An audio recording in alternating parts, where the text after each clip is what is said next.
आज जनपद संभल में डाइट पर नवाचार मेला और नॉलेज शेयरिंग कार्यक्रम में श्रीमती भूवी शर्मा अपनी स्वरचित कविता के साथ प्रस्तुत हुई हैं। मैं हिंदी हूँ। धन्यवाद मैम। मेरी कविता का शीर्षक है मैं हिंदी हूँ। मैं हिंदी हूँ, कहने को मैं मातृभाषा हूँ। कहने को मैं मातृभाषा हूँ, पर आज सभी अपनों से बिछड़ी हूँ। हाँ, मैं हिंदी हूँ।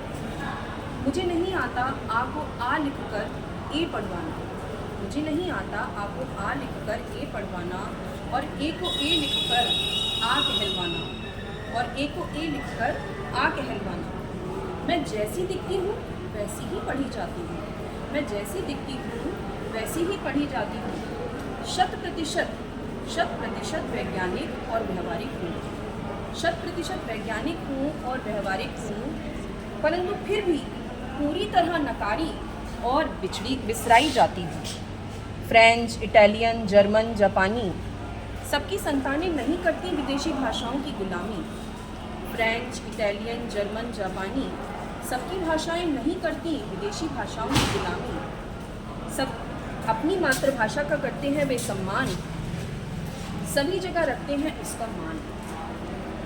मेरी याद बस हिंदी दिवस के दिन ही आती है।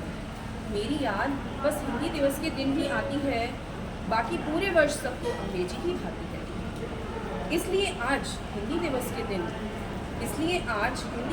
दिन मैं अपनी संतानों के पास स्वयं आई हूँ। अपने मुँह मियाँ मिट्ठू बनकर ही सही, अपने मुँह मियाँ मिट्ठू बनकर ही सही अपना अस्तित्व बचाने आई हूँ। मैं तुम्हें पूरी तरह समझती हूँ, मेरा हृदय विशाल है। अन्य भाषाओं के प्रचलित शब्दों से भी मुझे प्यार है, पर जब तुम्हारे बच्चे मुझे कठिन कहकर मुझसे भागते हैं, तो अकेले में छुपकर मैं रो लेती हूँ। क्या कठिन है मुझ में, सोचो, थोड़ा विचार करो। तुम्हारी भावनाओं की मैं ही सही अभिव्यक्ति हूँ। इसलिए आई हूँ आज अपनी कुछ प्रिय संतानों के पास। करने होंगे तुम्हें अभी और प्रयास, दिलाना होगा मुझे मेरा पिछला सा सम्मान। और तुम देखना तुम्हारी उन्नति को भी लगेंगे पंख, बनेगा विश्व हिंदी प्रधान। बहुत सुंदर प्रस्तुति।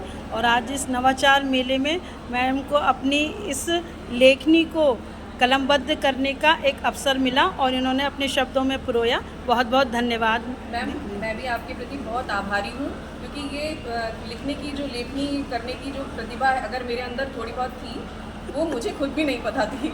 आपने मुझसे कहा कि नहीं तुम लिखो, और कोशिश का थोड़ा सा अच्छा सा परिणाम। बहुत सुंदर। धन्यवाद मैम।